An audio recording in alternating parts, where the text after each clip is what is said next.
Well, well, well, look who's back in the studio, everybody. Fabulous Tuesday morning, and I get to spend it with my friends in person. Bill Tallarico, the headliner of the show, back in business. Bill, how are you feeling? I'm feeling great. So good to be back. It's still recovering. As you all know, I'd been out for about a month with COVID. Still recovering, but it's so good to be back with Matt and Evan. And feel good. Thanks for the intro, Evan, and thanks for all you did while I was out to make this happen remotely. Good morning, Matt. Good morning. I'm glad you're back because this was going to turn into a snack with Matt. Can't make me laugh too hard. I still apologize, cough when that happens. Glad to see you. Yeah, thanks, buddy. Snack with Matt. I like that one. That might have to become a midday show. And thank you all for supporting us and being back with us today. We're going to talk a little bit about evaluate and how important it is to evaluate behaviors in the sales process as a leader and just in life. We touched on this last week a little bit and had a lot of people talking to us throughout the week about it. So we thought it made sense to dedicate today's discussion to evaluate. And with evaluate, oftentimes it happens when something bad, the last year, the pandemic, right. A new product that you're offering, something happens within your organization, and we start evaluating. But we're big fans of putting evaluate into your weekly, daily, monthly processes. And we always talk about the leading versus lagging indicators. Mm-hmm. And a big thing with evaluate, and people that I interact with know my favorite question is, what does success look like? And if you don't know what success looks like, how do you evaluate against it if you're evaluating at all? So there's a lot to unravel here today. I can't tell you how many times Matt's asked me that question and frozen me. And I'm like, why are we worried about that? Like, why don't we just do something, right? But it's so true. When we first actually establish where the goal is, it becomes a lot easier to go hit it. And I think that's valuable. And then evaluate against that behavior.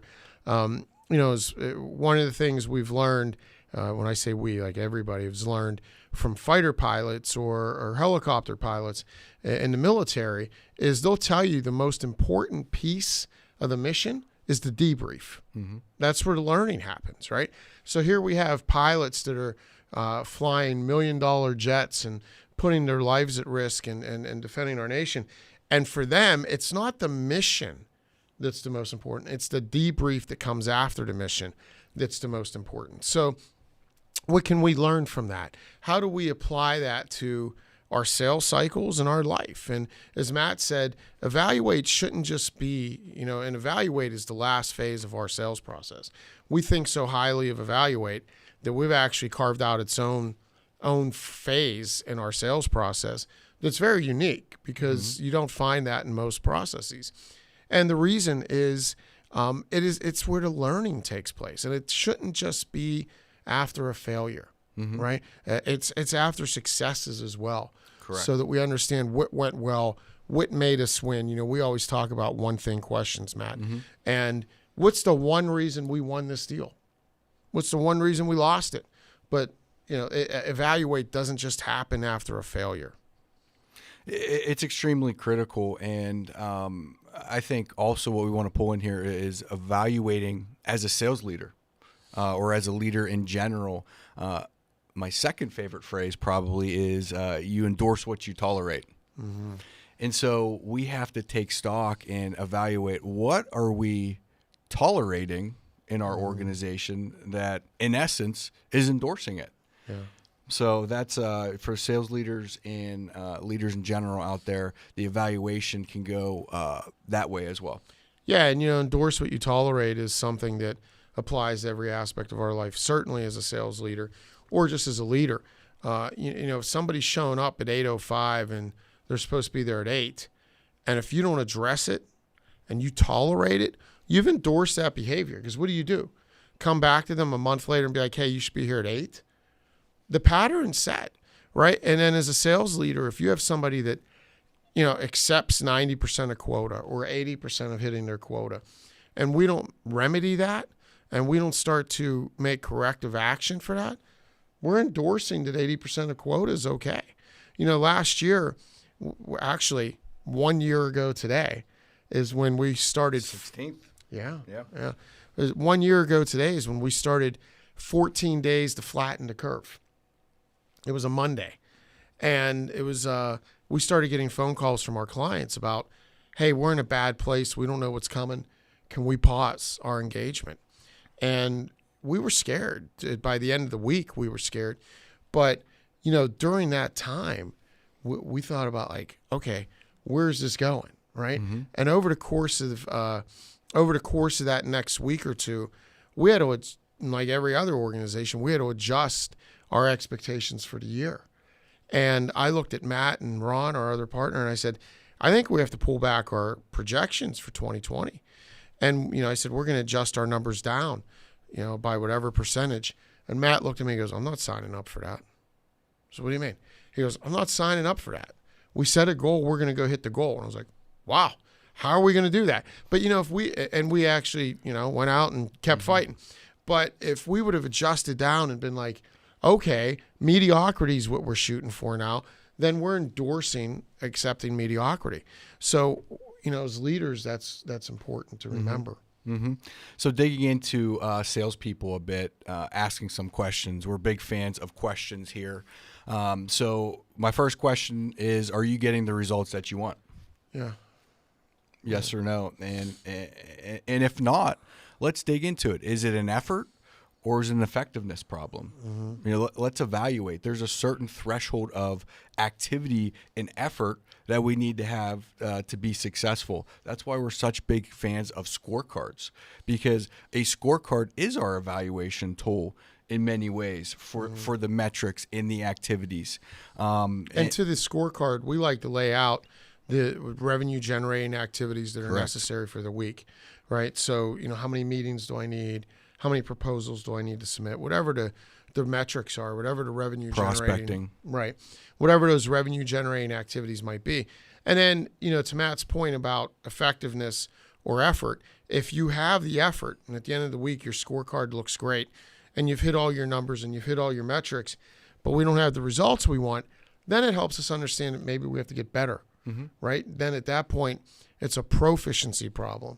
Mm-hmm. And not an effort problem. Mm-hmm. Where at the end of the week, if you don't have the results you want, or at the end of the month you don't have the results you want, and you haven't put in the effort, that's pretty clear. But think about how challenging and the conundrum that you'd be in if you didn't know the revenue generating activities that lead to success, the amount. Mm-hmm. So you're sitting there as a salesperson or a sales leader looking at this individual saying, I'm not sure if you've given enough effort. It feels like it, or go do more. Maybe you want to try this. It's such a moving target. So that's why we're such big fans of scorecards and revenue generating activities. What is the minimum amount of activity that we need to be successful? Mm-hmm. And then, like you said, it helps pinpoint that if we are hitting those activities, then it's an effectiveness. Mm-hmm. Where is the process breaking down? Where do we need to get better? Where do we maybe need to role play or grab a partner within the organization? And those questions about that can be as simple as start, stop, continue. Think about things in terms of, what do I need to start? What do I need to stop doing? Right? What do I need to start doing? What do I need to stop doing? What do I need to continue doing? And that's the easiest way to break that down as is some self-reflection, or if you're leading a team and you're taking your individuals through one-to-ones. Mm-hmm. Sorry. No problem. And just getting back to that reminds me, the effort. Whenever we talk about the effort, people will say, well, I don't have enough time, or I have to do this, I have to do that, the other thing. And that's why it's so critical to view it through the lens of revenue generating activity. And if you don't have enough time to hit the activities and give the effort, my question would be, where are you spending your time? Which you can only find out through evaluation, by going back through your day and seeing. And it's funny, when you look at your day, so much of it's wasted. Mm-hmm. Right? Like how much time do you spend looking at your phone? How much time do you spend on LinkedIn prospecting? Right? Where all you're really doing is scrolling. How much time you spend on whatever social media platform or whatever news platform? And you can't do that and then lie to yourself and say, well, I just don't have the time to do these things. Well, I think that's what you just said is key, that if we're going to have the courage to evaluate, we have to be open enough, humble enough of what we're going to find. That's right. And then bold enough to actually do something about it. because we can evaluate. We could sit here. We could have meeting after meeting. Where's our time going? What activities are we doing? Are we giving effort? Are we being effective? We can do that week in and week out, but it's in the execution where the differences are going to happen. So evaluation is the first step, but being bold enough to take that and do something about it is where the results happen. Right. And the reason for that is all about energy, right? Because we can't be that person that's overwhelmed, filled with chaos, and just drained and be effective.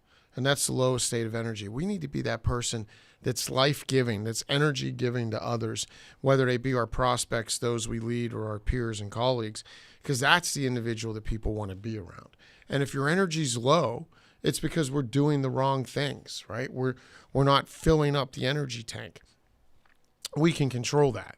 And that's where evaluate comes, where if we're evaluating our behavior and we're evaluating where our time goes and we're evaluating what we're devoting our time and focus to, because where focus goes, energy flows. So if we're evaluating with honesty where our focus is, then we're going to get good answers about what we need to do to be more life-giving to others, right? And too often, if we're a net taker of other people's energy, people smell that, and you can't show up to sales calls and you can't show up to your internal meetings with those that you lead and be a net energy taker, because people aren't going to respond to that well. Where if you bring energy to the situation and you show up as someone who's confident and somebody who's comfortable with where they are, people are going to respond to that much more positively. Mm-hmm. And I'm going to have to read this quote. You talked about James Stockdale before, and I don't know it well enough to own it yet, but it's one of my favorite around evaluation in the brutal realities. You must never confuse faith that you will prevail in the end, which you can never afford to lose, with the discipline to confront the most brutal facts of your current reality, whatever they may be. And so just confronting the brutal reality, it's a good thing. And it doesn't mean we have to do it negatively, depending on the situation. But with that even keel, with that attacking it, and even attacking it with positivity, I think is definitely the answer. And being able to have meetings, whether it's a group and talking about those, or yourself in the mirror, being able to talk to yourself about the results or the activities is critical. Even if it's just thinking about them in your head. If it's role playing in your head because you don't have time to role play everything, or you don't have time to, or you don't have somebody who you can role play with, thinking through the situation before we get into it in your head. I oftentimes tell people when I can't sleep, I play golf in my head, right? So I think about going through various holes, and it's amazing how I usually fall asleep by the third hole. And it's amazing when I go out on the golf course how much more familiar I am with holes 1, 2, and 3 than I am the rest of the course, because I play them every night in my head, right? And it's the same with sales. It's the same with having those difficult conversations. When we role play them, when we play them through in our head, thinking about potential objections or the potential things that people can say that are going to go sideways for us, we're better prepared to handle those objections. And, you go back to the Stockdale quote, Matt. Admiral Stockdale was a POW. And, the thing he talks about is, we need to confront the brutal realities of our time. But we can't lose the first half of that quote with the faith that we will overcome, right? And that's what Jim Collins in his book, Good to Great, calls level 5 leadership. I hate that term just because I don't know what it really means. I don't think it's like a good enough term that you really grasp onto. But you think about it. Great leaders, successful salespeople, successful people, they don't run and hide. They embrace the brutal realities of their current environment with the faith that we're going to prevail. Mm-hmm. And that's the attitude that allows us to be that energy giver, not the energy taker. That's the attitude that allows us to show up every day, confident, humble, vulnerable, yet knowing that we're going to win. Getting fired up there. I'm checking your finger right now. Teddy Petco is going to be happy. I got my Super Bowl ring on again this weekend. Up to 95 oxygenation. Got to keep track of that. Having that faith, I had an interesting conversation with a group last week, and they've been extremely successful and are a little bit of a funk right now. And they asked and said, Matt, what did you do in your sports career after you felt like you executed, you played really well as a team, but you lost? And the first thing I asked them is, do you trust the process? And they all said, yes, absolutely. And so, what we used to do, because I got pretty used to it in college with losing a lot, was we would go back and stick to the game plan. We didn't become an option team all of a sudden because we lost, or West Coast because we lost, or wing T or anything like that. We got back to the basics and the fundamentals. And as a quarterback, we went back to handing the ball off, the most fundamental thing, taking a snap, fundamental stuff, because you trust the process, but it gets you back into that visualization, that routine a little bit that you were talking about. I think furthermore, one other thing I want to talk about with you were discussing thinking through situations, being proactive, jumping back to effectiveness. When we're talking about effectiveness, I think the basics there are financial authority, need, timeline. Am I getting clear next steps? Those questions.